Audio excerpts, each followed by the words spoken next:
नमस्कार साथियों, मैं आपका दोस्त लेखक मोटिवेशनल स्पीकर डॉक्टर उज्जवल पाटनी। रात के 11 बजे थे। 11 बजे अचानक घर की घंटी बजी। रवि चौंक गया, इतनी रात को कौन आया। दरवाजा खोल के घर के बाहर आया तो देखता है कि सामने एक वृद्ध सज्जन खड़े हैं और एक ऑटो पर आए हुए हाँफ रहे तेजी से। और उन सज्जन ने उनसे पूछा, बेटा आपका नाम? बोले रवि। और वृद्ध सज्जन बोले, हे भगवान तेरा लाख लाख शुक्रिया, घर मिल गया। रवि को कुछ समझ नहीं आया। वृद्ध सज्जन ने कहा, पानी मिलेगा? रवि ने बोला, आइए 1 मिनट घर के अंदर आ जाइए। अंदर पानी वगैरह पिलाया। उन वृद्ध सज्जन ने रवि के हाथ में एक चिट्ठी दी। रवि ने वो चिट्ठी को पढ़ा और चिट्ठी को पढ़ के ऑटो वाले को कहा कि भाई साहब आप चले जाओ। और वृद्ध सज्जन का सामान उतार कर घर के अंदर ले आया और कहा, अंकल रात बहुत हो गई है, आप सो जाइए, मैं आपका काम कल सुबह कर दूंगा। उस चिट्ठी में रवि के पिता ने रवि के लिए कुछ लिखा था और वृद्ध सज्जन ने कहा कि आपके पिता ने मुझे भरोसा दिलाया कि मेरा लड़का आपका काम जरूर से जरूर करेगा, आप बिल्कुल बिना किसी चिंता फिकर के चले जाओ। बात यह थी कि उस वृद्ध सज्जन के एकमात्र बेटे का अचानक देहांत सड़क दुर्घटना में हो गया था। बूढ़े और बुढ़िया घर में थे और लालन पालन की दिक्कत होने लग गई थी, दैनिक जीवन के खर्चों की दिक्कत होने लग गई थी। तो वो नहीं चाहते थे अपने बेटे की मृत्यु का कंपेंसेशन लेना, लेकिन उसके बावजूद भी कुछ जब रास्ता नहीं बचा तो उनको लेने का सोचना पड़ा। और जब सोचना पड़ा तो उनको पता चला एक कागज है, वो कागज दिल्ली में जाके उनको सर्टिफाई कराना पड़ेगा। वो सालों साल से वृद्ध सज्जन कभी अपने छोटे से गांव से निकले नहीं थे। दिल्ली उनके लिए बहुत डरावनी, बहुत बड़ी जगह थी।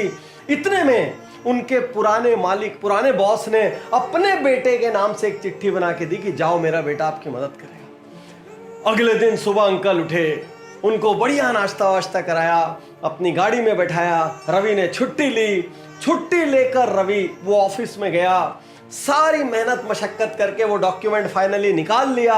डॉक्यूमेंट निकालने के बाद अंकल की बस की टिकट करा दी। टिकट के साथ मिठाई का एक डब्बा दिया और बस स्टैंड पर छोड़कर निकलने ही वाला था। इतने में वृद्ध सज्जन ने यूं हाथ जोड़कर कहा, रवि तुम्हारे पिता धन्य है कि उन्होंने तुम्हारी जैसी संतान को पैदा किया, और वो धन्य है क्योंकि उन्हें तुम्हारी जैसी संतान मिली। कुछ कहना चाहते हो कि आपके पिता से मैं मैसेज दे दूंगा उनको? मतलब कहना तो मुझे भी बहुत कुछ है, लेकिन यदि आपकी कोई बात पहुंचानी हो तो रवि जाते जाते कहता है, माफ कीजिएगा अंकल, आपसे एक बात कहना चाहता हूं। कहिए। बोले मैं रवि नहीं हूं। तो बेटा तुम्हारे मकान के बाहर तो रवि निवास लिखा था। हाँ वो मेरा रवि निवास है, मेरा नाम भी रवि है, लेकिन मैं वो रवि नहीं हूं जिसको आप ढूंढने आए थे। उन वृद्ध सज्जन को कुछ समझ नहीं आया।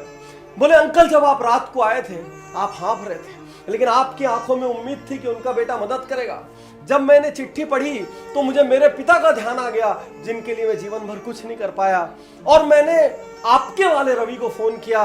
वो एकदम से हिल गया भीतर तक, क्योंकि वो कहीं बाहर गया हुआ था और 8-10 दिन बाद आने वाला था। मेरे पास हिम्मत नहीं थी आपकी उम्र को देखते हुए, आपके इमोशंस को देखते हुए कि मैं आपको वापस भेज सकूं, और मैंने निर्णय लिया कि मैं आपका ये काम करूंगा।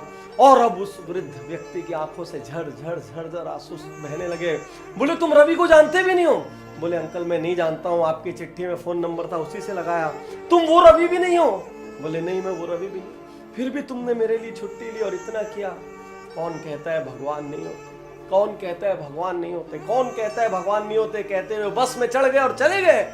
और रवि उस दिन अपने घर पहुंचा और उसको अपने जीवन की सबसे बड़ी, सबसे बढ़िया, सबसे बेहतरीन नींद आई। साथियों हर आदमी दुनिया में अपने रिश्तेदारों की मदद करता है, अपने दोस्तों की मदद करता है, अपने परिवार वालों की मदद करता है, अपने स्टाफ की मदद करता है। बस इतने में उसकी दुनिया खत्म हो जाती है। जो यहां तक भी नहीं करते, आपके लिए तो मैं क्या कहूं, आप तो उस भगवान के प्रति कृतज्ञ भी नहीं है जिसने आपको इस धरती में भेजा है और आपको इस लायक बनाया कि आप किसी के लिए कर सकते हैं।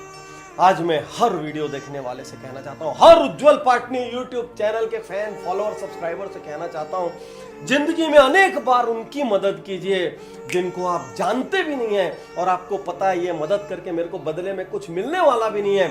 निस्वार्थ, निस्वार्थ सिर्फ इसलिए मदद करना क्योंकि आपको अपने जीवन में आंतरिक खुशी चाहिए। आपको उस ऊपर वाले को उत्तर देने के लिए अपनी लाइफ में, अपने सीवी में कुछ अवार्ड्स, कुछ क्रेडेंशियल्स चाहिए, इसलिए मदद करना। इसलिए मदद करना कि कल आप अपने बच्चों को कहानियां सुना सको, इसलिए मदद करना ताकि आप रात को आसानी से सो सको और आपको अपने इंसान के रूप में पैदा होने पर गर्व हो। याद रखना, ऊपर वाले ने हर किसी को मदद करने की काबिलियत भी नहीं दी।